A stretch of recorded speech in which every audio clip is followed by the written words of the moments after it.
हाय दोस्तों, राधे राधे, जय Hind. KM Priyanka education में आप लोग का स्वागत है। मॉर्निंग न्यूज विश्व। केदारनाथ के पास हेलीकॉप्टर क्रैश, 7 की मौत। लॉक ऑफ में सोनम पर सीसीटीवी कैमरे से नजर। पुणे में पुल टूटा, 4 की मौत। आइए फिर देखते हैं। एयर इंडिया का विमान है, हांगकांग की ये सीन है। ये दैनिक भास्कर अखबार से मैं ली हूँ। फिर इसमें कह रहा है कि एयर इंडिया का विमान हांगकांग लौटा, तकनीकी खराबी बताई गई। कल भी 2 एयरलाइंस की उड़ानें लौटी थी, तीनों बोइंग ड्रीमर लाइनर है। फिर देखते हैं पहलगाम हमले।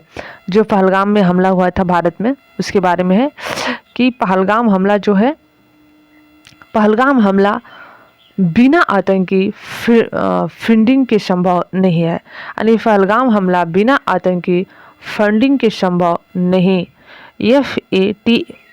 एफएटीएफ एंटी टेररिज्म बॉडी ने कहा, ऐसे हमले सिर्फ बंदूक बारूद से नहीं होते, इनके पीछे फाइनेंशियल नेटवर्क है। चौथा न्यूज़ देखते हैं। चौथा में ये गुजरात के पूर्व सीएम जी हैं रूपाणी, पूर्व सीएम रूपाणी जी हैं। आइए इनके बारे में जानते हैं। तो इनकी देहांत हो गई, अभी जो विमान क्रैश कर गया उसी में। कह रहे हैं अहमदाबाद विमान हादसा, पूर्व सीएम रूपाणी का।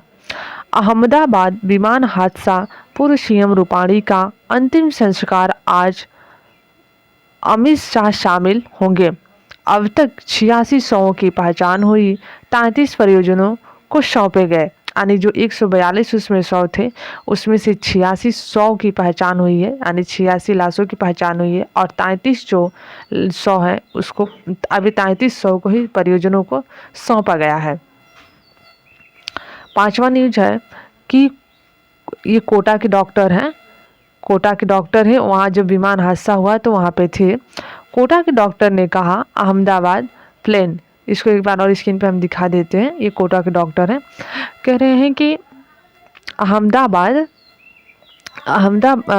कोटा के डॉक्टर ने कहा अहमदाबाद प्लेन, यानी कोटा के डॉक्टर ने देखा अहमदाबाद प्लेन क्रैश, 50 मीटर की दूरी से बचे, 8 फीट की दीवार फांदी, पैर टूटा, बोले मौत को करीब से देखा, मौत को करीब से देखा। अब ये है मंडी मेगा स्टोरी। ये फिर कह रहा है कि क्या अहमदाबाद केस में उभर पाएगा बोइंग, अहमदाबाद केस में क्रैश में उभर पाएगा बोइंग। तो ये है कि 10 साल में 19 क्रैश, 1400 प्लस मौतें।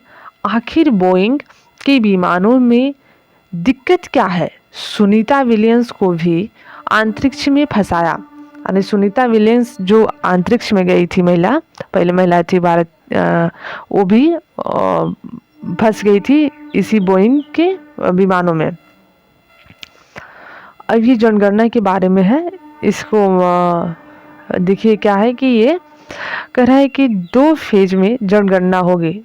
जो जनगणना की बात चल रही थी, पहला फेज 1 अक्टूबर 2026, लद्दाख, जम्मू कश्मीर, हिमाचल प्रदेश, उत्तराखंड। यानी ये बहुत मतलब ज़रूरी है ये इतना सा कि पहला फेज जो है वो 1 अक्टूबर 2026 को होगा।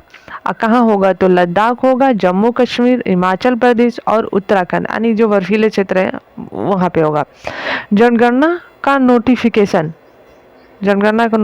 जारी हो गया। फिर इसमें कह रहा है कि जनगणना का नोटिफिकेशन जारी, पहला फेज अक्टूबर 2026 से 4 राज्यों में, अभी मैं ऊपर बताई कौन कौन सा राज्य में, बाकी राज्यों में 1 मार्च 2027 से।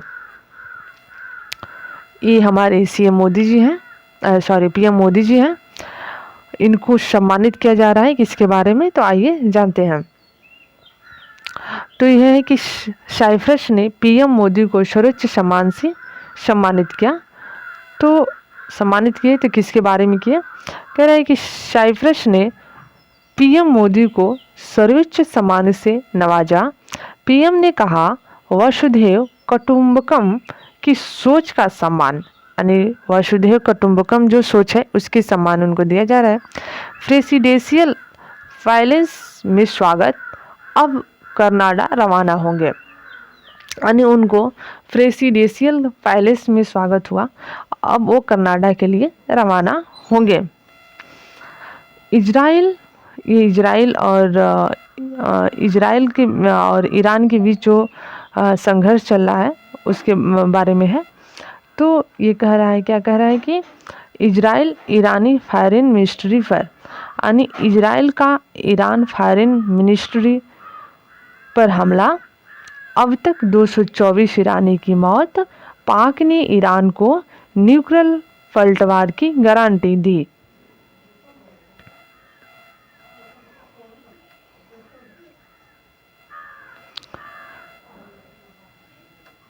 फिर ये है कि इजराइल ने ईरान पर फिर एयर स्ट्राइक की, तेहरान में न्यूज़ चैनल की बिल्डिंग पर बम गिराए, लाइव शो कर रही एंकर बाल बाल बचे, यानी जो वहाँ पे न्यूज़ चैनल का बिल्डिंग था उस पे ही बम गिरा दिया इजराइल ने, और वहाँ पे शो कर रही थी जो महिला एंकर थी वो बाल बाल बच गई। धन्यवाद। KM प्रियंका एजुकेशन को ज़्यादा से ज़्यादा शेयर, लाइक और सब्सक्राइब करिए। Thank you.